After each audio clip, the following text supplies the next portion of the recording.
Assalamualaikum warahmatullahi wabarakatuh anak-anak kelas 5. Di hari Senin ini kalian sudah masuk ke tema 3, yaitu tentang makanan sehat. Nah, kalian akan masuk ke subtema 1, yaitu bagaimana tubuh mengolah makanan. Nah, seperti biasanya di hari Senin ini kalian akan melakukan pembelajaran 1 dan pembelajaran 2.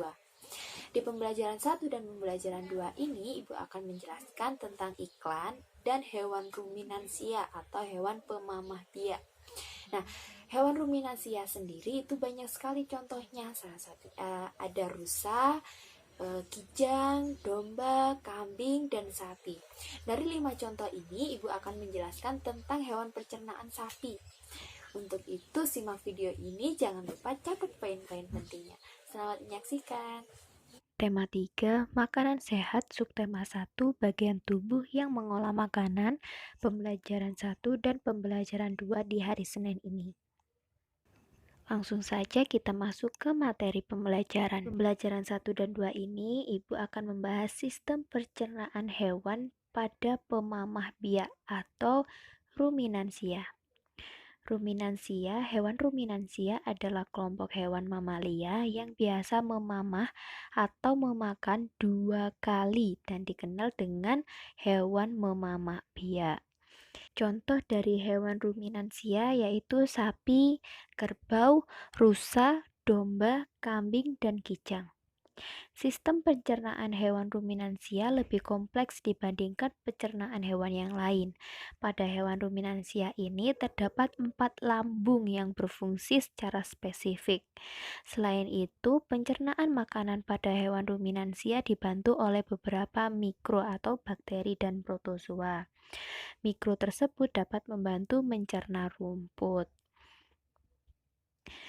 Nah, untuk mekanisme pencernaan makanan pada hewan ruminansia, salah satu contoh hewan ruminansia itu adalah sapi. Sapi ini memakan rumput. Makanan seperti rumput pertama kali masuk ke dalam mulut sapi.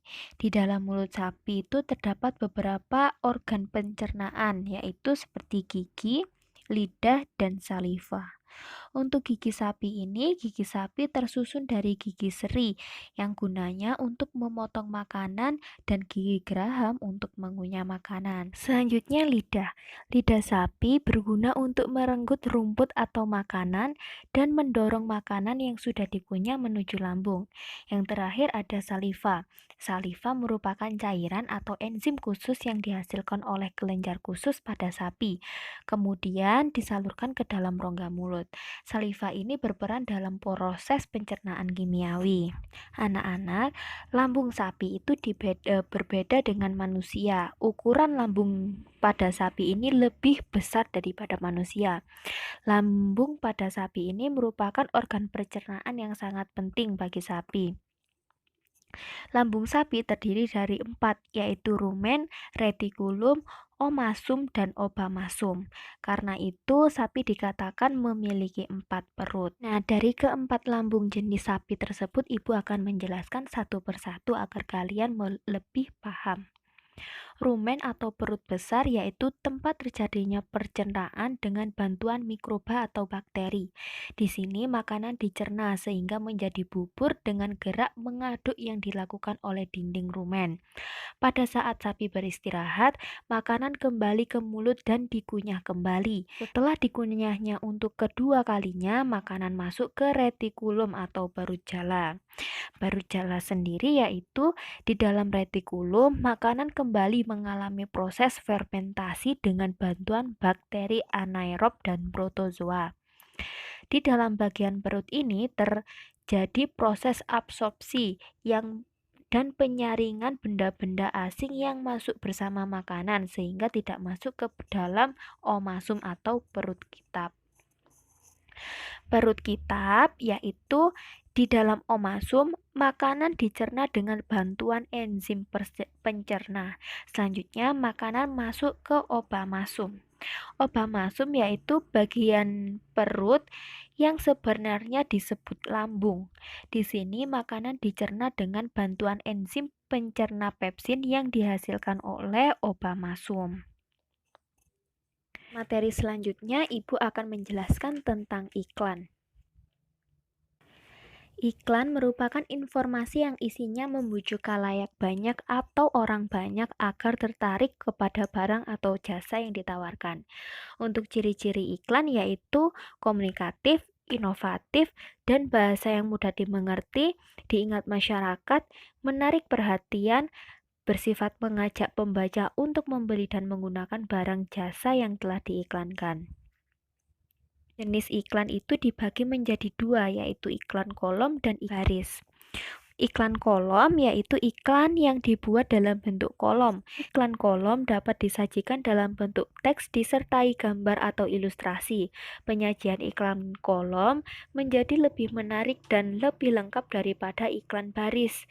Iklan kolom juga dapat berupa iklan lowongan pekerjaan, iklan barang dan jasa, dan lain sebagainya. Untuk iklan baris sendiri yaitu iklan yang hanya dimuat dalam beberapa baris. Bahasa yang digunakan dalam bahasa baris biasanya singkat, penuh makna dan sederhana. Iklan baris ini diantara lainnya yaitu iklan lowongan pekerjaan, barang dan jasa, dan lain sebagainya. Untuk contoh dari iklan kolom dan iklan baris yaitu seperti ini. Ini contoh dari iklan baris, ini contoh dari iklan kolom. Ini ada ciri-ciri dari iklan baris dan iklan kolom.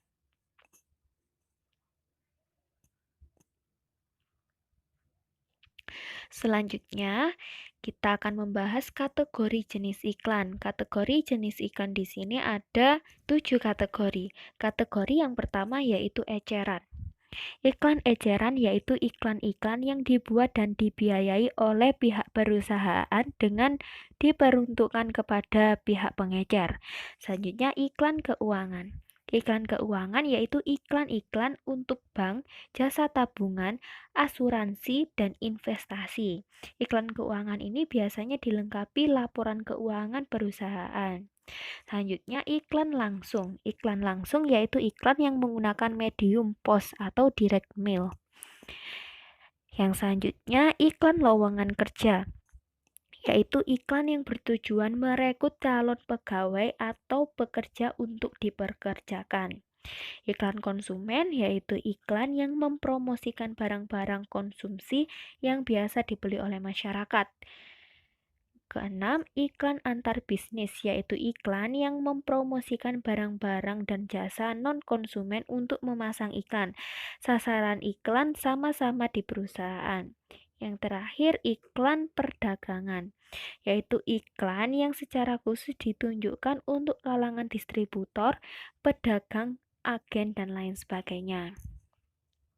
Untuk unsur-unsur iklan sendiri yaitu attention atau perhatian.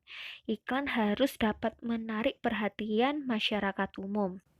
Unsur yang kedua yaitu interest atau minat, yaitu minat yang menimbulkan rasa ingin tahu secara rinci dalam diri konsumen. Yang ketiga, desires atau keinginan, yaitu menggerakkan keinginan konsumen. Yang keempat, conviction atau rasa percaya, yaitu mendapatkan rasa percaya dalam diri konsumen sehingga iklan ditunjang dengan berbagai kegiatan peragaan, misalnya pembuktian atau kata-kata. Yang terakhir, yang kelima, yaitu action atau tindakan, yaitu tindakan untuk menarik konsumen agar membeli atau menggunakan produk dan jasa yang ditawarkan.